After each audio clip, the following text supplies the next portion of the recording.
Information Station, WTIM. Welcome into WTIM, your information station. Final segment of the WTIM morning show this morning with Lisa Peterson. She is the nutrition and wellness educator at the University of Illinois Extension. Thanks so much to the stream sponsors, People's Bank and Trust, where they put people first, and Landmark of Taylorville, where you always do better with Landmark. Lisa, thank you so much for being in here. Yeah, thank you for having me. Absolutely. We're in a summer months now, and it's a busy time for you, but many classes that you're holding right now. You just had one last night? Yes. We have a great partnership with the Pana Community Hospital and Live Well Pana, which is their fitness center. And we've been doing them monthly, which are great. They're usually at 10:30. So if those watching out for it, look at it for 10:30. But we just did one yesterday on summer air frying. Beautiful. Okay. So we talked a lot about kind of heart health side of things, using oil, the different types of oils. A lot of that when we talk about air frying is focused on how do we improve our heart health, because we love those fried food, especially as we get into fair season. Of course. But how do we cut down on their cholesterol a little bit and that saturated fat that plays a role in there? So we get into the oils. We talk about like canola oil and olive oil and the healthier oils and how to use them. And of course, there's always a cooking component. Of course. So my group actually made 4 different recipes using 4 different air fryers. We did jalapeno poppers. We did sauteed summer squash, which is coming more and more into season, especially as people are getting zucchini in and things like that. They did taquitos, which I best describe to people as a rolled up taco. Pineapple. Okay. So it was a nice mix. We had about, I said 17-ish people, and it's in the lower level of the hospital in Pana. And I would highly recommend. These classes have been great. We get a great group that come together, and it's very casual. It's not, if you're not a big cook, that's absolutely fine. I do a lot of the prep. So it's usually a little bit of knife work, but we do go through the recipes and we have you make them. You do some taste testing. The last couple classes have been about an hour and a half. Cool. But yeah, it's a great time.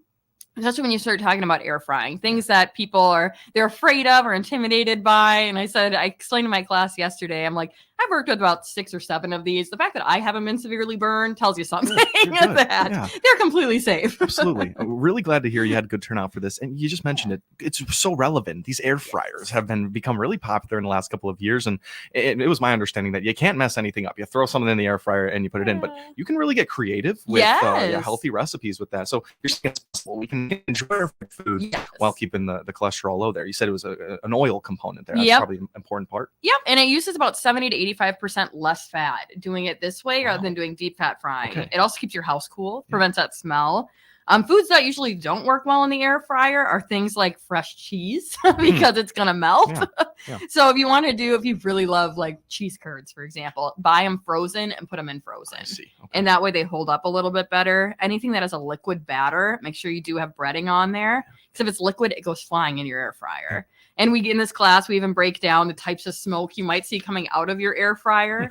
So, for example, one of them, if you see a lot of white smoke, that's a sign of grease burning in the drawer. So if you see it coming out the top, there's potentially grease in there. How do we stop it? We actually add water to the bottom. Okay. So, like, for example, if you're doing a beef and it's got a lot of fat to it, put just a really thin layer of water in the bottom of your air fryer before you start. And then when that hits, it won't cause that smoke.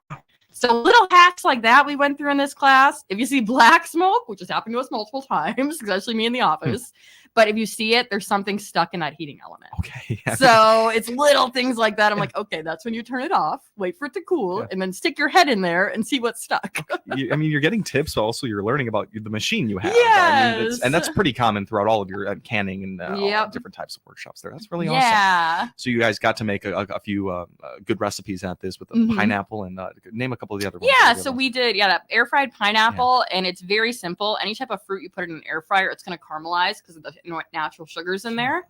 So I did have them add a little bit of brown sugar to it just to make it more dessert-esque, but you don't have to. Again, it adds a little bit more sweetness. You could also do a sugar substitute in there if you're worried about that. Summer squash, I want to make sure we did things that were in season. So summer squash is a very simple one to put in the air fryer. The issue we had was we put a little bit too much in there, so it took a little too long. And the size of them. Okay. So I suggest using a mandolin, cut them thin, so they're going to crisp up a little bit nicer. And probably a favorite and most shocking to people was the jalapeno poppers, because they expected them to be spicy. But the longer you put that in an air fryer, the less heat is in there. They also had to take out all the seeds and the membrane, and most of the heat in a jalapeno is actually in the membrane. Interesting. So I had them do that before they added in the Neuchatel cheese, which is simply a low-fat cream cheese. You find it in the grocery store. And they did add little bacon bits, a little bit lower fat ones. And there was a couple other ingredients in there as well, but very simple. And they're nice little snacks. And they're like, this tastes like a green pepper. I'm like, exactly. That. When you're dealing with different foods, like a fruit, and then even like frozen, you can put frozens in your air fryer there. The heat seems like it's a different type of heat in an air fryer. How would you describe how it's cooking? So when we talk about an air fryer, it uses an intense amount of heat because it's a very small appliance. It's coming from the top. It is around the food. I always joke to people, it's like a mini oven. Okay. Yeah. But you do need to have some type of, suggest you have some type of oil in it. It's a very light spray. Some people have little squirt bottles with oil in them and just lightly spray it because those droplets are actually going to help with creating that crispiness of that food. Another thing we had an issue with was people who make fries at home, because that's the most popular thing to make in an air fryer. When they make them themselves and they're not coming out crispy, I suggest you actually put them in water first and try to get some of those starches out. Freeze them for about a half hour and then put them in an air fryer. It'll actually help them crisp. Most vegetables, if you freeze them first, then put them in an air fryer, they crisp up better. Yeah. Okay. That is really awesome. We're learning a whole lot about our air fryers here with Lisa Peterson. Just held a class yesterday, Pana Community Hospital, and Live Well Pana, you said. You work pretty closely with them. Yeah. Yep. And I said we do about monthly classes. We're still debating what we're doing next month, but usually they're around 10:30 in the morning. And we'll go until I schedule them for an hour and a half. They go till noon. Most of them do not go till noon. We are usually done by about 11:30 or a quarter to 12 or so. But I think our next class is actually going to be talking about sugar substitutes. Cool. So we're going to get into things like some of those brand names, Splenda and Equal, and kind of what they all mean. Diabetes is such a prevalent thing in our area. So even if you don't have it, but if you have a family member who does, I'm going to give recipes. We're going to talk kind of about hitting some of those myths about these sugar substitutes. And of course, we'll do a little cooking. Yeah, of course. Yeah. Talked about the diabetes. This upcoming class will be very informative here. When you're talking about air fryers and you're talking about almost quick cooking, is there easier ways to be unhealthy with things like air fryers? And especially in 2024, there's so many things on grocery store shelves, so many ways to cook them. How do you navigate that? Yep. And we did joke. I said it multiple times in this class, just because it's an air fryer, this isn't a free ride to eat breaded food. That's what it is. That's what it feels like. It does. Yeah. And we're like, we still want you to focus. Only 10% of Americans get enough fruits and vegetables in their day. So that's 1 in 10 people. That I know. So that was where I'm like, we're still focusing on the fruits and vegetables. It's just a different way to prepare them. Another example, in our Jerseyville library, and we're going to saute radishes. Cool. And a lot of people don't like the radishes because they're spicy. If you saute them, put them in an air fryer or another way, they actually calm down and they're more sweeter. Interesting. So it's things like that. Taking those fruits and vegetables that you love to eat or you don't like and finding different ways to prepare them. Because that does make a difference. It totally does. And the way you were describing the pineapple caramelization and how that changes form makes me excited. I kind of want to try out some of these things. So that's really fun. Lisa, anything left to note on these classes that have passed or that are upcoming? Yeah. So all these classes that we advertise, we'll advertise them on social media. We do have a new newsletter that comes out with extension. It's monthly. You can call our office to get signed up. These classes are completely free. The registration for them is through the Wellness Center in Pana. So you call and be like, hey, I want to sign up, and they'll add you to a list. So just to make sure I got enough food. That's Absolutely. the big thing. Yeah, you got to know who you're expecting. Yes. Awesome. Yep. Talking to Lisa Peterson right now. She's a nutrition and wellness educator at the University of Illinois Extension. Learned all about her air frying class, and we even picked up a couple of tips ourselves here. We'll have much more from Lisa when we come back. You're listening to the WTIM Morning Show right here on WTIM, your information station. Your information station, WTIM. Let's check the markets on the RFD Radio Network. I'm DeLoss Yankee. Seems like it's been a while since we've had a green screen for grain and soybean futures, but that's what we have this morning. July corn up 5, 4.59 a quarter. September up 6.5, 4.63 a quarter. December up 6.5, 4.75 a quarter. July soybeans up 7 3/4, 11.85. August up 7 1/4, 11.74. November beans up 7 3/4 at 11.55. July wheat up 7.5, 6.24.5. KC up 1.5, 6.38 3/4. Livestock, we're July meat hogs up 27, 93.97. August live cattle off a quarter, 178.07. August feeders down 132, $2.56 and a quarter. Crude oil up 22, 78.72. RFD Radio Network. There are a lot of inconsistencies when growing soybeans. The soil, the weather, the market. You need something you can count on, like Revitech fungicide from BASF. It consistently outyields other fungicides by up to 9.5 bushels per acre, consistently wins in on-farm head-to-head comparisons, and consistently makes for happy farmers. Revitech fungicide. Visit revxfields.com for full results. Always read and follow label directions. Yield data based on summary of 2019 through 2022 Revex field scale demonstration trials. It's no secret that employers are having a difficult time hiring qualified personnel, whether full or part-time. The Miller Media Group wants to help you, the employer, to find the candidates you're looking for. That's why we've created IllinoisJobPost.com. IllinoisJobPost.com. This website is part of a broad radio and internet employment campaign available through the Miller Media Group. Contact your account manager or email sales@randyradio.com for more information. IllinoisJobPost.com is where we put the power of radio and the internet to attract prospective candidates. Christian County businesses now have another way to attract customers and promote their brand. The Miller Media Group's new 36 by 72-inch two-sided electronic sign is now live in front of our Park Street studios in Taylorville. We're offering businesses the opportunity of promoting themselves to the over 11,200 drivers a day that pass our studios. Reach out to your Miller Media Group account manager now to get on board with this digital electronic sign advertising opportunity. Taylorville Estates assisted living residents are treated like family. It's where they encourage independent and lives. For vacancies or get on the waiting list by clicking their icon at TaylorvilleDailyNews.com. Hi, this is Will Perkins with Taylorville Community Credit Union. Find out about all the products and services we provide by clicking our icon at TaylorvilleDailyNews.com. Your information station, WTIM. Welcome back to WTIM, your information station. We are in the midst of our WTIM morning show with Lisa Peterson, the nutrition and wellness educator at the University of Illinois Extension. First half, we talked about air fryers in the air frying class. Very informative there. Now, another very important topic here in the summer months, Lisa. We need hydration. We got to be drinking water out there. Yes, and especially as we're having these hot couple days here. A lot of times when we're dehydrated, we miss some of the symptoms. So that's something to think about because it's things like a headache. A headache can be associated with dehydration, a fever, confusion. If you're really tired, you're like, I got 9 hours of sleep. Why am I so tired? The first thought should be, have I had any water today? But things like that, or even that faster breathing could be an indicator of dehydration. So it's making sure that you do have some type of water near you. Keep in mind, 20% of the water we drink actually comes in food. Interesting. So that's another thing to think about is it doesn't have to come from just the water out of the bottle, which we want you to do, or out of a cup.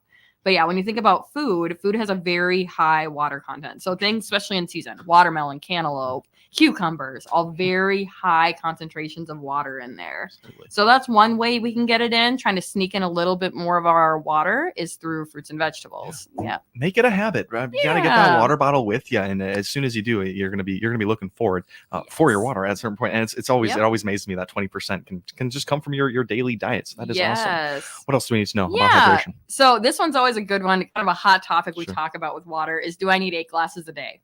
Okay. So a lot of times when we talk about water and hydration, it comes to the color of your urine, which isn't always a fun topic to talk about, but it is one to look at when we talk about, am I dehydrated? Am I not getting enough liquid in my diet? That's something to think about. But if it's like straw or lemonade colored urine, usually it's a good hydration. Okay. If it's really, really dark or like apple juice color, you're going to have to drink more water. Like you're missing something there.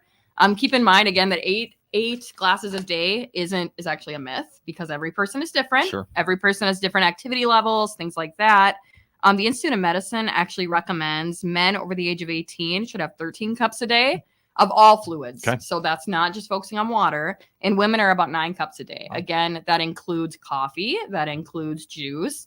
The only thing they don't consider in there is pop or soda. No. So anything with a lot of sugar in it. But that's one thing people get confused. They're like, well, I had coffee and that's going to dehydrate me. There's research out there that shows that coffee doesn't have that extreme an effect. It still counts as your fluids. So yes, you should be drinking more water than coffee, but as somebody who's an advocate and loves coffee, but water is still important in there. So, Absolutely. yeah. Busting a myth there with the 8 cups, and it actually turns out to be more than 8 cups, depending on who you are there. But you mentioned the first half, 1 out of every 10 Americans are not getting their allotted amounts of fruits and vegetables. Where do you think we stand on water there?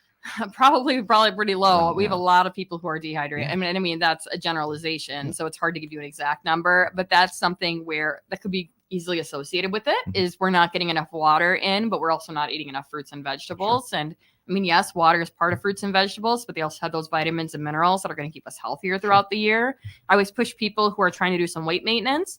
If you're going to sit down to eat, make fruits and vegetables first, because that's when you're the most hungry. You're going to be eating a lot of fiber, which is going to keep you fuller longer. And also it's going to be, you're going to fill yourself up and then move on towards those other food groups that were more common. We're going to see bigger pieces of protein or grains on there.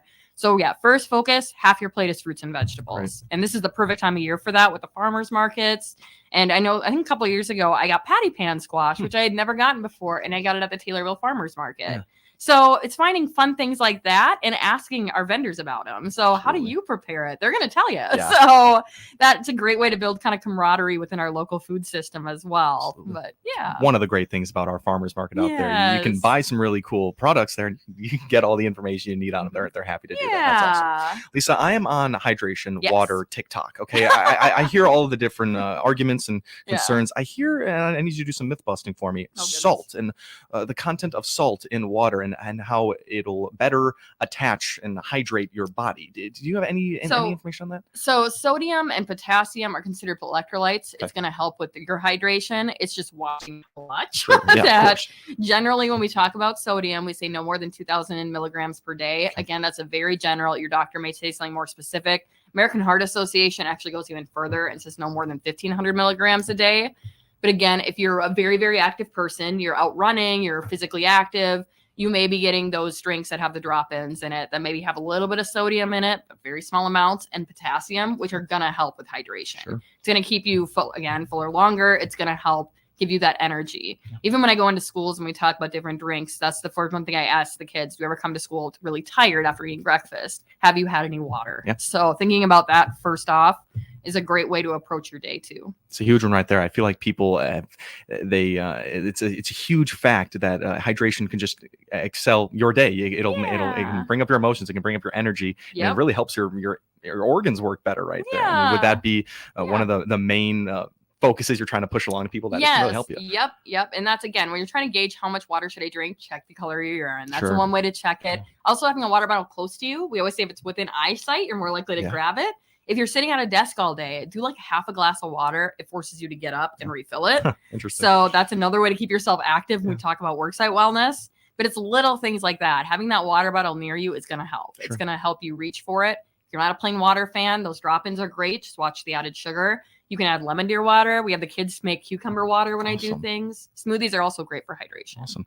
I think you might have been calling them drop-ins, but I was going to ask your thoughts on a Mio or a some type. You're okay with that? Drop-ins. So that would be like your Propels and the different brand names. But I know there's a bunch of general ones too. Just watch how much sugar's in them. That's the big thing with them.